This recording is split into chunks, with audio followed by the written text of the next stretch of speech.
영상 하나 보고 쟤네들은 나쁜 애들이야, 우리나라에 아주 해악이 될 존재들이야 라는 확신을 모든 진영에서 다 갖추어가는 중인 거죠.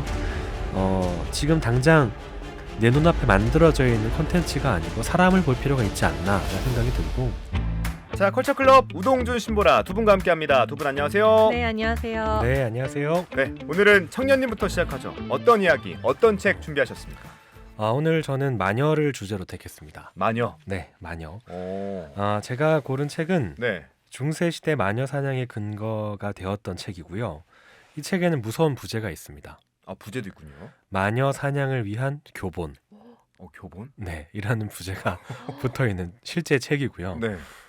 이 책은 중세 당시에 실제 마녀 사냥의 지침서가 되어서 사람들이 왜 마녀를 사냥을 해야 하는지, 누가 마녀인지, 이단을 근절하는 근거는 어떤 논리로 쌓아야 하는지를 서술한 책입니다. 그래서 이 책은 15세기에 네. 독일 도미니코회 소속의 수도자이자 신학 교수였던 야콥 슈프랭거가 썼고, 그리고 또 오스트리아에서 종교 재판관으로 활동했던 하인리히 크레머가 함께 저술한 책이고요.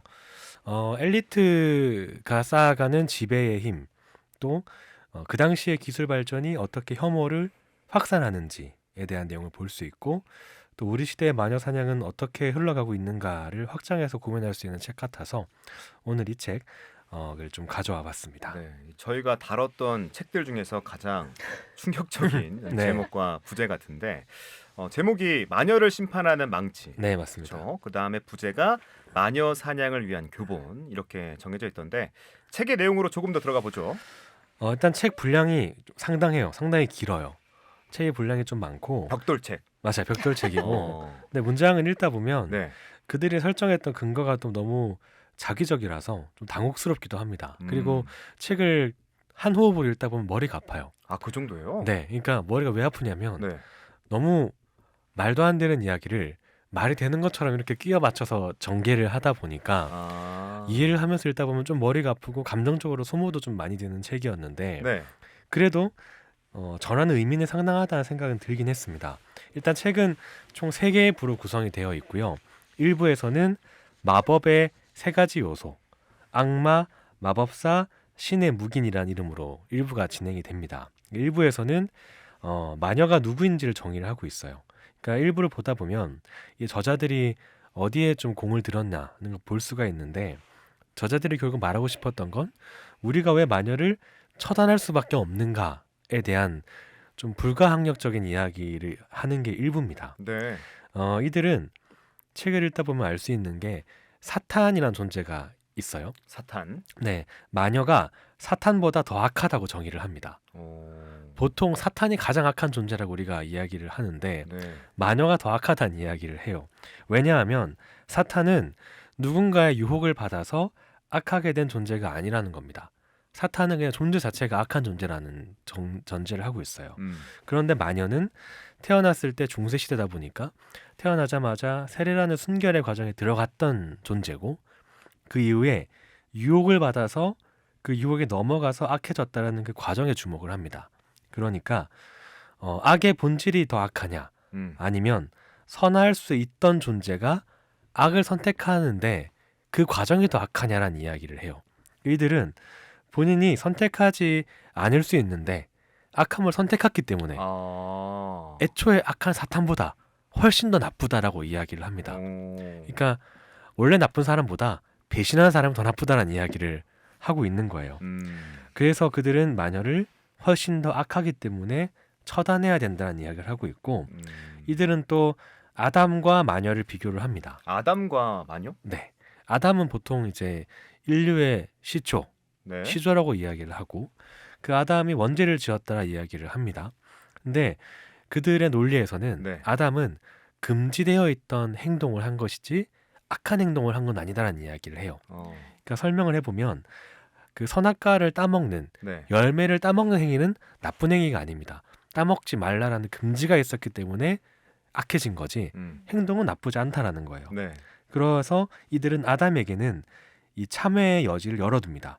그런데 마녀의 행위는 뭐 사탄의 제물로 아기를 바친다, 사람한테 저주를 내린다, 누군가를 죽도록 미워하고 그 사망하도록 뭔가를 만든다. 네. 행동이 악하기 때문에 마녀는 마땅히 심판받아야 한다는 이야기를 하고 있습니다. 네. 이런 논리가 일부에 나오고 있어요. 네. 네.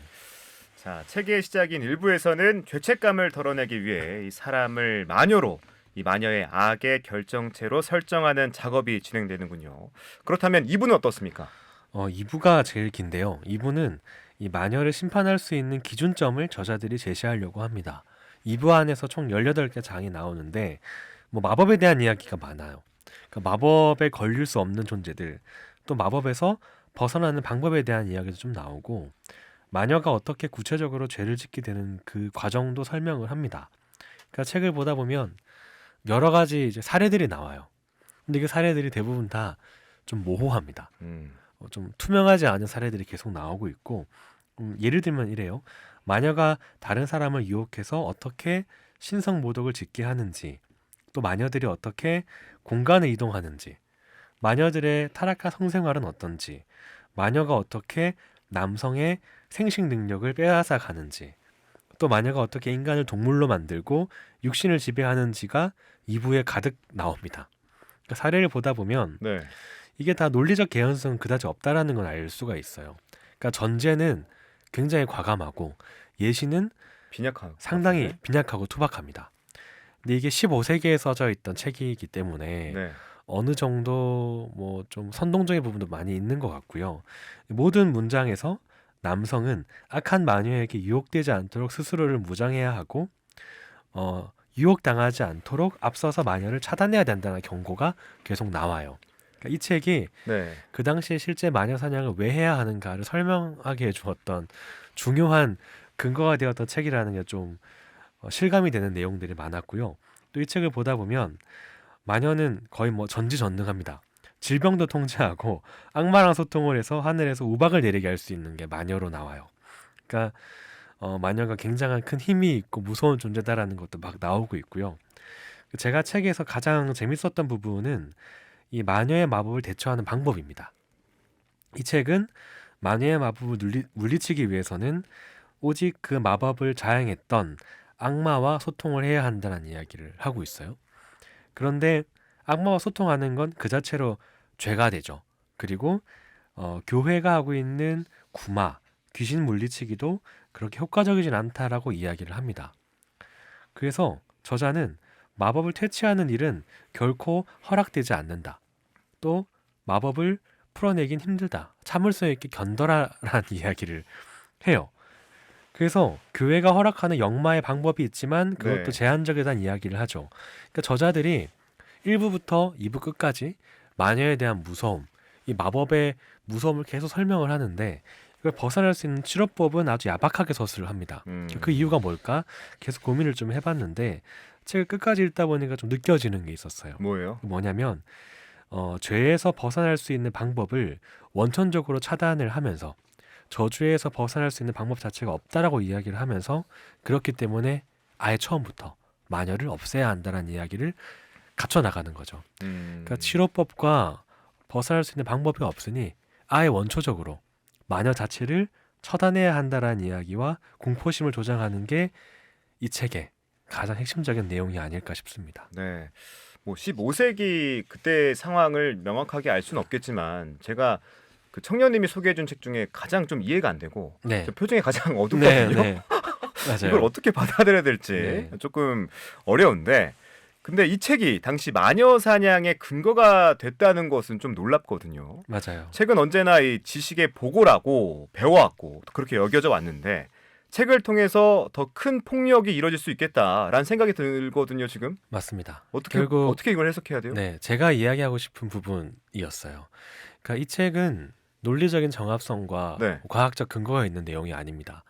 그런데 정말 많은 사람이 읽었던 책이고 뭐 선동하기 위한 책인가요?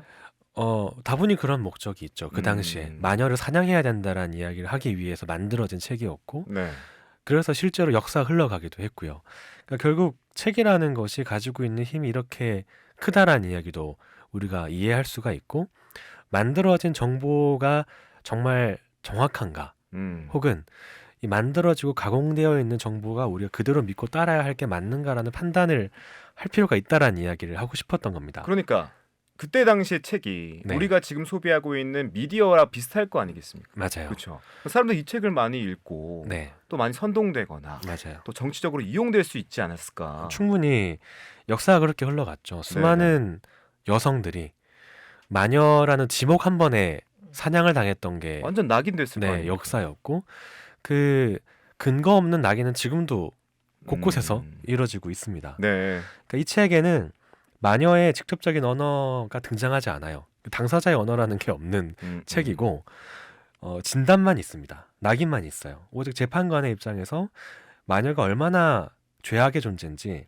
그 죄악이 얼마나 우리한테 무서운지를 증명하는 책이 있습니다. 그러니까 이 책은 구텐베르크의 인쇄술 보급 이후에 네. 유럽 사회에 급속하게 퍼진 책이에요. 그러니까 인쇄술에 발명하면 가장 먼저 떠오르는 게 성경의 보급이거든요. 성경의 보급으로 신성이 보급이 됐다 하면 동시에 퍼진 책이 바로 이 책입니다. 성경과 함께 악마에 대한 두려움, 마녀에 대한 두려움이 유럽 사회 곳곳으로 함께 퍼져나갔어요. 네. 그러니까 기술의 발전에 양면이 동시에 있다라는 겁니다. 전달될 메시지가 빠르게 전달될 수도 있고 가공되지 않은 채로 두려움과 공포와 혐오가 그 만들어진 빠른 기술 발전으로 퍼져나가는 게 이 책이 보여주고 있는 역사예요. 네. 그 당시 중세 유럽 곳곳에는 이미 뭐 주술과 전복과 점성술 같은 게 있었고 이 과학적으로 알지 못하고 있던 두려움이 만들어진 인쇄술이라는 보급으로 이 마녀를 심판하는 망치라는 책으로 증폭이 된 겁니다.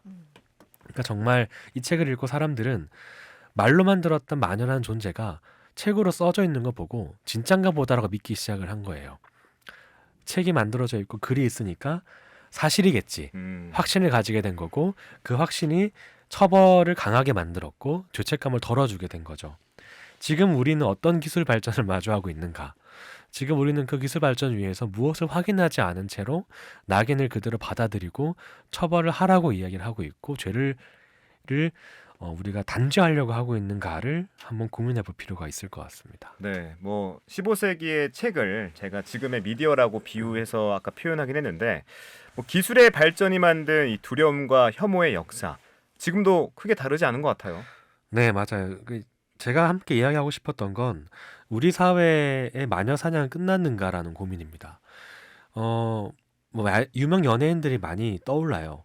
학력을 끝까지 붙잡고 이건 굉장히 합리적인 의심이다라고 하는 사람들이 뭐 긴 시간 있었고요. 있었죠. 네, 허위로 악성 루머를 만들고 유튜브 컨텐츠를 만드는 사람도 있고 있었죠. 또 딥페이크로 영상을 짜집기 해서 만들어낸 사람도 지금 등장을 왜 하고 그러는지 있습니다. 모르겠어요, 진짜. 네. 왜 그러는 걸까요, 진짜?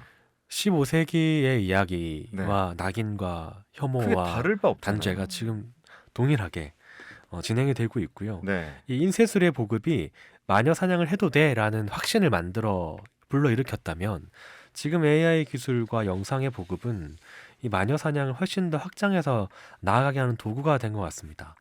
또 정치인에 대한 혐오와 나와 다른 정치적 지향을 가진 사람에 대한 폭력적인 행동의 근거도 다 요즘 이 가공된 영상에서 퍼져나가고 있어요. 영상 하나 보고 쟤네들은 나쁜 애들이야. 우리나라에 아주 해하게 될 존재들이야 라는 확신을 모든 진영에서 다 갖춰가는 중인 거죠.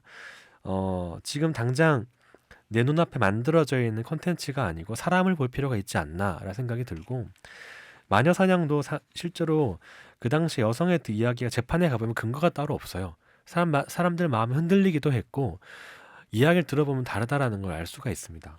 지금 우리는 만들어져 있는 세상을 보는 걸 좀 벗어나서 실제 함께 살아가고 있는 사람의 이야기와 눈과 목소리를 볼 필요가 있지 않은가 생각이 들고요. 15세기와 다르지 않은 지금의 위험함을 감지를 하고 있기 때문에 이 책 마녀 사냥에 관한 이 마녀를 심판하는 망치란 이 책을 한번 좀 읽어봐도 좋지 않을까 싶습니다. 네. 아까 뭐 청년님께서 만들어진 컨텐츠가 아니라 사람을 봐야 한다라는 표현이 인상적이었는데 내가 생각하는 마녀가 진짜 마녀일지 우리 모두가 좀 고민해보고 함께 숙고해보면 좋겠습니다. 자, 청년님 책은 여기서 마무리하고